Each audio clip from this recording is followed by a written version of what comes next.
Puss in Boots, The Last Wish is a 2022 film that it came out 2 days ago in the UK, February the 3rd, but the time I'm recording this. I just saw Puss in Boots last night, and the plot is we see Puss in Boots is now a hero and outlaw of his hometown, and of course, during the battle from the beginning of the movie, he used all his 8 lives by his doctor. He only has 1 life left, so he's considered to retire being the hero that he is, or the fierce feline everyone knows and loves. But it's not till there's a last wishing star that just crashed onto their planet, and of course, Puss reclaims to get this wish to earn his 9 lives back. And of course, he teams up with Katie Softpaws, his former lover, and his new ally to join in. And of course, along the way, they didn't realise there's a group of other people want the wish for themselves. What do I think of Puss in Boots, The Last Wish?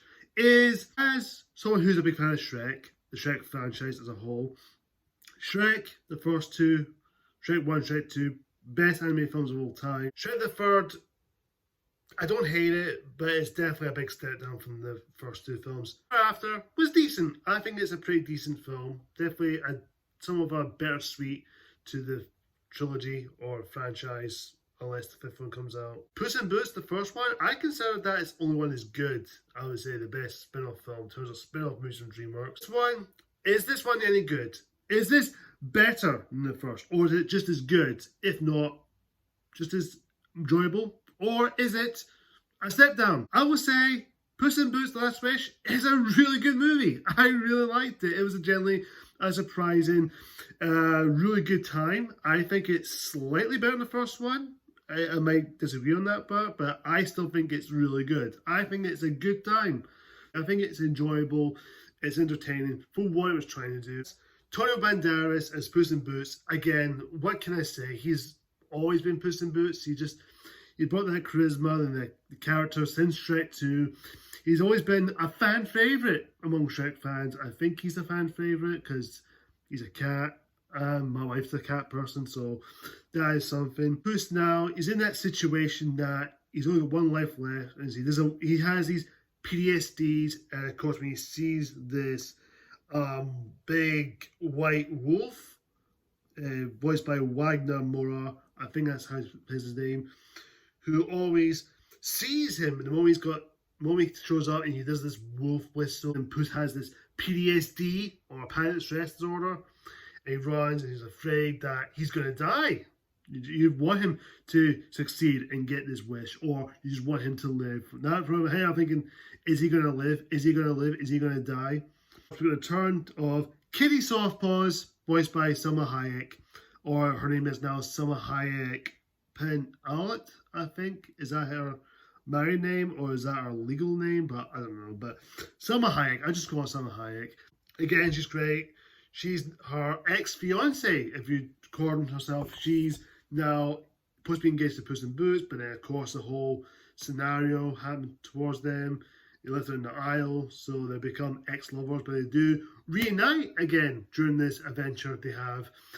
And of course, joined with this other ally named Pietro, who is this friendly dog who's tended to be dressed as a cat, where Puss is there for his retirement home with these other cats. That old lady was looking after them. Because he joins in this adventure.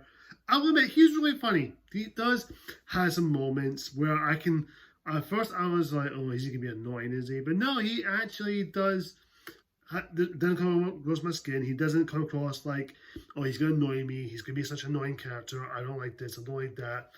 But, of course, we introduce some other characters. We have Florence Pugh, holy crap, Yelena Belova. Yes, Yelena, the poser, who's voicing Goldilocks, who is joined by their 3 bears family, which is the mama bear, papa bear, and the baby bear, who is voiced by Olivia Colman, Ray Winstone, and Samson Kao. I don't know if I said that name correctly. Forgive me if I say these names wrong. Goldilocks is an interesting character because Florence Pugh does a great job. Every time I see her, she just wows me. Whatever film she's in, I'll watch her because it's Florence Pugh. She's one of the best actresses right now in the industry right now. I would watch her wherever she's in, good or bad. I'll watch her. That's just for her, for performance. Florence Pugh as Goldilocks, she has this character arc. She wants to find that wishing star for herself because of her family she lost, but she didn't realize, well, that she's been with her family the whole time, which is the Bears, which have the villain in this movie named Big Jack Horner, who is voiced by John Maloney. I think I pronounced that name there. He's actually quite interesting. He's a bit of a pastiche chef and a crime lord who has this pie. He's always put his thumb in and tasting the pie. It's just the character, of course, you know the Nostrum story by himself, Little Jack Horner. He's an interesting villain. I don't think there's nothing much to him. I wouldn't say he's my favourite Shrek villain compared to Farquaad or Freddy Godmother or even Rumpelstiltskin, but it's horrible with these two, with Prince Charming. I would rather have him over Prince Charming. That's been saying much. Animation itself is still great. I think the animation is very well done. It's really cartoony, I would say. It's definitely more different from the previous animated film. It feels like a, what do you call it, like Spider-Verse animation, like stop motion, but it's really beautiful to look at. It's really beautiful. I'm not going to go into it. The action scenes are pretty enjoyable. The humor is really well done. I've got some couple of laughs out of it, and I think the humor is well done. It's really contained, and the music score is really good, and I think for the most part, it does offer some good stuff. It still stands on its own. There are some nods to the Shrek franchise. If you've seen the film, you know what I'm talking about. I'm not going to say anything more after that. In terms of Puss's arc, him wanting his 9 lives back, I think it's really well handled. It's not just one giant. It's just felt emotional. I felt connected to the character. Because they didn't realize till the end that what he has all along was there right with him. That's his life he had, instead of regaining his lives back.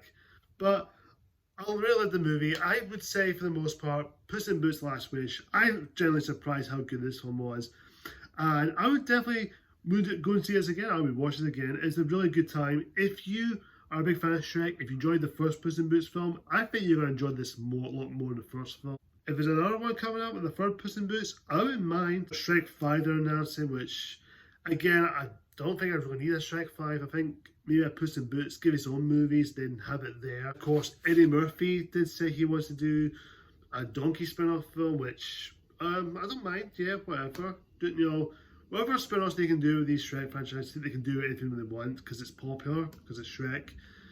But I will say, Puss in Boots: The Last Wish is a really good time. I'm going to say this now. My rating for that film is a good time. It's a good time. It's worth watching, worth your money.